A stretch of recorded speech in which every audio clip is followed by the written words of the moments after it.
네, 오늘 하나님께 주시는 말씀 누가복음 24장 44절부터 53절 마지막 절까지가 되겠습니다.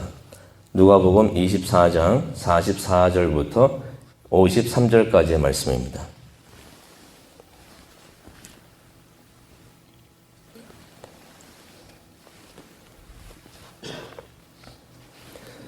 네, 다 찾으셨으면 우리 한 목소리로 읽도록 하겠습니다. 누가복음 24장 44절입니다.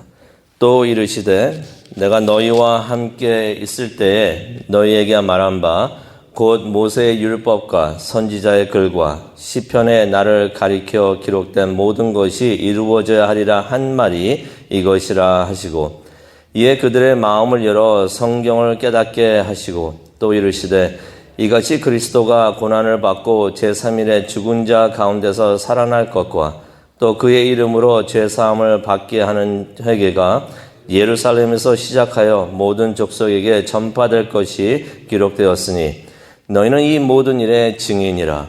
볼지어다 내가 내 아버지께서 약속하신 것을 너희에게 보내리니 너희는 위로부터 능력을 입혀질 때까지 이 성에 머물라 하시니라.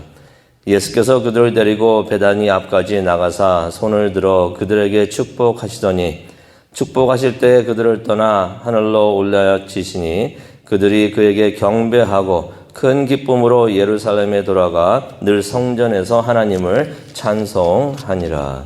아멘. 하나님, 지금 성경을 엽니다. 우리의 마음을 열어주셔서 하나님의 음성을 들을 수 있는 귀한 시간 될 수 있도록 하나님 은혜 내려 주시옵소서. 감사합니다. 예수님의 이름으로 기도합니다. 아멘. 네, 오늘 말씀은 이제 누가복음 마지막 말씀이 되겠습니다.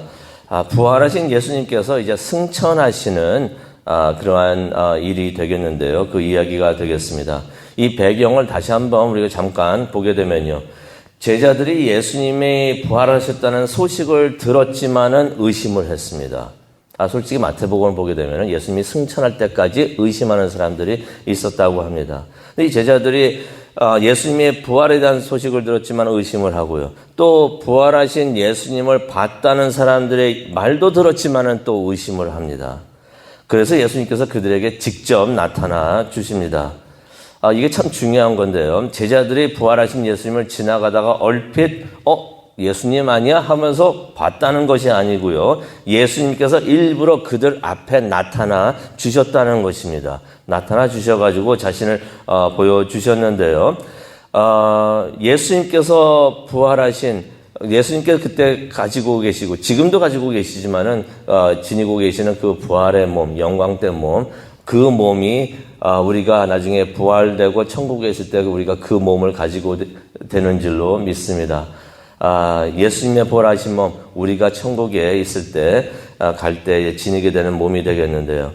이제 제자들을 부활하신 예수님을 직접 보면서, 예수님의 부활을 확실히 믿게 되었다라는 것을 말씀을 통해서 우리가, 봤습니다. 그런데 다 끝난 것이 아니었습니다. 한 가지가 더 남아 있었던 것이에요. 그 일을 위해서 예수님께서 40일 동안, 부활하신 후 40일 동안, 이 땅에 머무시는데요. 예수님께서는 제자들에게 부활하신 자신의 몸을 보이신 이유가 있습니다. 그때 부활하신 예수님을 본 사람들이 약 500여 명이 됩니다. 고린도전서 15장에 보게 되면 이제 500여 명이 되는데 왜 예수님께서 40일 동안 남아 계시면서 그들에게 내가 진짜 부활했다는 것을 확실하게 보여주셨는가? 그들에게 특별한 임무를 맡기기 위해서였습니다. 그 임무는 48절에도 나오는데요. 예수님께서 부활하셨다는 것에 그들이 증인이 돼서 많은 사람들에게 그것을 전해야 되는 그러한 임무가 있었던 것이에요. 그래서 증인이라는 것은 자기가 보고 들은 것을 진실되게 전하는 사람이 증인입니다. 그러니 이 사람들이 의심을 하고 있으니 증인이 될 수가 없었던 것이에요.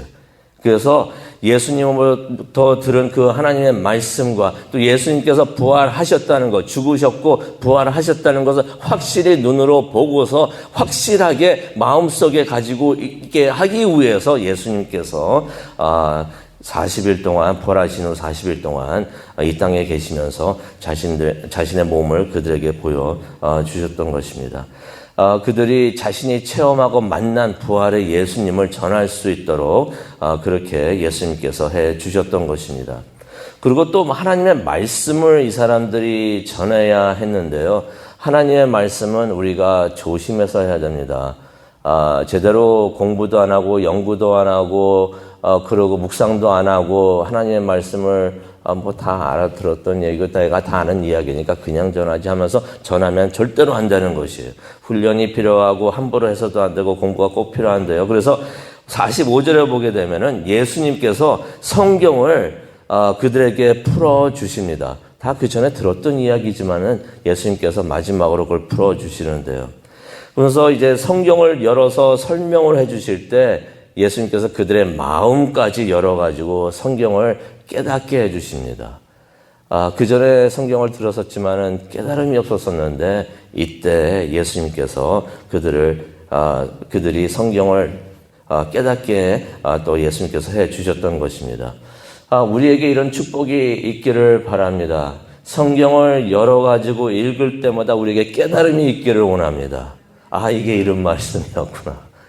이게 나에게 주시는 이런 귀한 말씀이었구나. 우리가 하나님의 말씀을 묵상을 할 때마다 그 말씀이 하나님의 음성이 되어가지고 우리 가슴에, 마음에 심어지기를 바랍니다. 그래서 그 말씀대로 우리가 살기를 원합니다.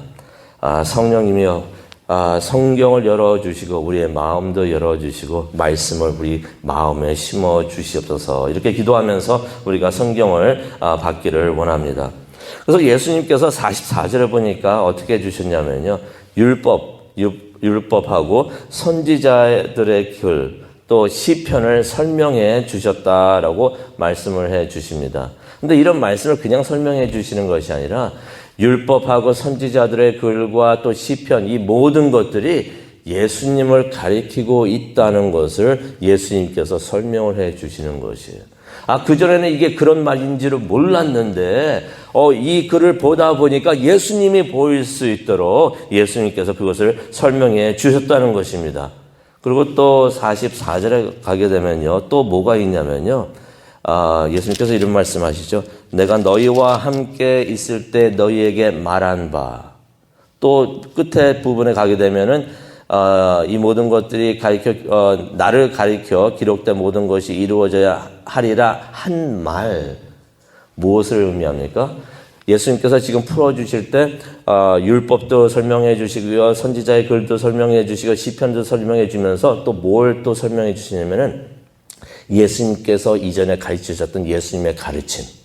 그것도 또 말씀을 해 주시면서 이 모든 것이 연결이 돼가지고 다 예수 그리스도를 가리키고 있다는 것을 예수님께서 풀어서 말씀을 해 주신 것입니다. 그래서 예수님은 선지자도 아니고요. 그냥 좋으신 선생님도 아니시고 메시아이시고 그리스도이시고 말씀이 육신이 되어서 오신 하나님이시라는 것을 제자들이 다 볼 수 있도록 예수님께서 그것을 풀어서 말씀을 해 주셨던 것이에요.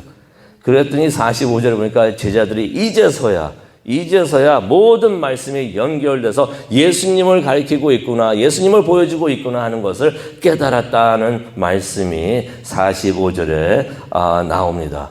그리고 예수님께서 이제 복음의 핵심까지도 집어주십니다. 꼭 집어내주시는데요. 46절에 보니까 예수 그리스도께서 고난을 겪으시고 3일째 되는 날 죽은 자 가운데서 살아나신 것. 이거 복음에서 이거 빠지면 안 되죠. 이거를 꼭 집어내 주시고요. 그다음에 47절 그의 이름으로 죄 용서를 받고 회개하여 구원을 받을 수 있다라는 것을 그러한 복음의 핵심을 예수님께서 딱 집어내 주십니다. 그래서 이것을 가르쳐라 하고서 예수님께서 그러한 것을 제자들에게 가르쳐 주십니다. 그리고 예수님께서 제자들에게 임무를 주시면서 파송을 하시는데요. 48절에 보니까 이 모든 것을 가지고 너희들은 이것을 전하는 이 모든 일에 증인이 되라라고 말씀을 하십니다. 다시 말해서 증인은 이런 삶의 증인이죠. 보고 들은 것을 신실하게 전하는 자. 전하기 위해서는 들은 것이 있어야 됩니다. 성령님께서 가르쳐 주시는 것을 듣고 또 성령님께서 보여주시는 것을 보고서 또 예수 그리스도를 만나서 그것을 신실하게 전할 수 있는 자가 증인인데 예수님께서 너희는 증인이 되라라고서 명령해 주시는 것입니다. 이 명령 우리에게도 주신 줄로 믿습니다. 우리가 예수님의 제자라면은 이 명령 우리에게도 주어지는 예수님의 명령인 줄로 믿습니다. 그러면서 예수님께서 항상 그러셨어요. 사역을 하실 때도 그랬는데 무슨 임무를 주실 때마다 그냥 하라고만 하지 않으셨습니다. 그 일을 잘 할 수 있도록 능력도 주시고요. 권능도 주시는데요. 49절을 보니까 이런 말씀을 하십니다. 보라, 내가 내 아버지께서 약속하신 것을 너에게 보낸다라고 말씀을 하시면서 너희는 위로부터 내려오는 능력을 입을 때까지 예루살렘에 머물러 있어라. 위로부터 내려오는 능력이 무엇일까요? 성령이죠. 성령을 기다리라라고서 예수님께서 말씀을 하십니다.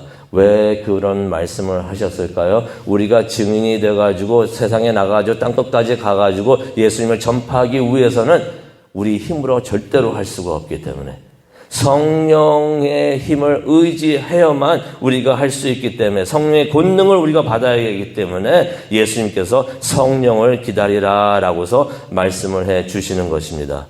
성령을 우리가 왜 구해야 되고 기다려야 되는가? 성령 충만을 우리가 왜 받아야 되는가? 우리가 증인의 일을 할 수 있는 권능을 성령님께서 주시는 줄로 믿습니다. 그래서 예수님의 증인이 되는 거 절대로 우리 혼자의 힘으로 할 수가 없습니다. 성령의 충만을 우리가 받아야 가능한 일인 줄로 믿습니다. 그래서 우리가 항상 성령 충만을 위해서 기도하고 또 말씀을 받고 또 공부하고 연구하면서 또 그렇게 그 말씀을 전할 때 하나님께서 우리를 크게 사용해 주실 줄로 믿습니다. 그리고 예수님께서 이제 감람산에서 제자들을 이제 떠나가지고 하나님 우편으로 가시는 장면이 나옵니다. 근데 이 장면이 참 아름다운 것 같아요. 50절을 가니까요. 예수님께서 승천하시면서 그 마지막 순간에 하신 일이 있습니다. 제자들을 축복하십니다. 제자들을 축복을 하십니다. 무슨 축복을 하셨을까요? 마태복음에 나오는 말씀이겠죠. 마태복음 28장 20절. 내가 너희와 항상 함께 하리라. 예수님께서 떠나시지만은 떠나시는 게 아니었던 것입니다. 내가 너희와 항상 함께 하리라. 그 말씀을 주시면서 축복을 해 주십니다. 그럼 축복받는 사람들은 무엇을 해야 할까요? 52절을 보니까 제자들이 승천하시는 예수님을 보면서 예수님을 예배했다, 경배했다라는 말씀이 나옵니다. 그리고 이들 또 예루살렘 성전에 돌아와서도 53절을 보니까 계속해서 하나님을 예배했다. 한 10일 정도 지나면은 이제 성령님께서 임하십니다. 그때까지 계속 예배하고 기도하면서 이제 성령을 맞이하는 이제 그 제자들의 모습을 우리가 볼 수가 있는데요. 이렇게 승천하신 예수님, 우리 말씀 묵상하면서 기도하는 시간을 갖도록 하겠는데요. 이렇게 승천하신 예수님 지금 하나님 우편에 앉아 계십니다. 그런데 성경을 보니까 사도행전 1장 11절을 보니까 그렇게 승천하신 모습 그대로 예수님께서 다시 오신다고 하십니다. 우리가 그것을 반드시 믿기를 원합니다. 하지만 그 순간이 오기까지 예수님께서는 하나님 우편에 앉아 계십니다. 무엇을 하고 계십니까? 우리를 바라보시면서 내려다보시면서 우리를 위해서 기도하고 계시는 것이에요. 우리에게 맡겨진 그 임무를 우리가 잘 할 수 있도록 예수님께서 우리를 위해서 기도해 주시는 줄로 믿습니다. 우리가 예수님의 기도에 힘이 얻어서 우리가 맡은 그 임무를 다하기를 원합니다. 그리고 또 예수님께서는 천국에 우리가 거할 집을 준비해 두신다고 하십니다. 우리가 천국에 가서 예수님께서 준비해 두신 우리의 집 가서 꼭 보기를 원합니다. 또 예수님께 감사하다고 또 말씀을 드리고 또 거기 가서도 예수님을 예배하는 우리 모두가 되기를 원합니다. 예수님께서 다시 오실 그날까지 예수님의 증인이 되어서 복음을 열심히 전하는 우리가 되기를 원합니다. 그러기 위해서는 성령 충만함이 있어야 하니까 오늘 기도할 때도 우리가 맡은 그 사명을 위해서 기도를 하고 그 일을 끝까지 마지막 순간까지 그 마지막 순간이 예수님께서 재림하시는 그 순간이 되든지 아니면 우리가 이 세상을 떠나는 그 순간이 되든지 그 마지막 순간까지 그 사명을 위해서 끝까지 충성하는 우리가 되게 하여 주시옵소서. 그런 기도를 하기를 원하고 혼자 힘으로는 안 됩니다. 성령님이 함께 하셔야 됩니다. 성령 충만함을 위해서 기도하는 오늘 이 아침 되기를 원합니다. 하나님께서 함께해 주실 줄로 믿습니다. 사랑과 충만하신 하나님 아버지 감사합니다. 예수님께서 승천하신 말씀을 다시 한번 우리가 보면서 우리에게 맡겨진 예수님께서 명령하신 그 명령을 다시 한번 생각하고 또 기억하게 해주신 정말로 감사합니다. 우리가 삶을 사는 목적도 이것이고 우리가 교회를 하는 목적도 이것인 줄로 믿습니다. 예수님의 증인이 되기를 원합니다. 그러기 위해서는 말씀을 들을 수 있어야 하고 또 말씀을 마음에 심어 두어야 하고 또 성령님을 통하여 만나는 그런 체험이 있어야 하는 줄로 믿습니다. 듣고 본 것을 전할 수 있는 충실하게 신실하게 전할 수 있는 예수님의 증인들이 될 수 있도록 하나님 함께하여 주시옵소서. 그것을 위해서 기도하는 이 시간 성령님이여 오셔서 인도해 주시옵소서. 감사합니다. 예수님의 이름으로 기도합니다. 아멘.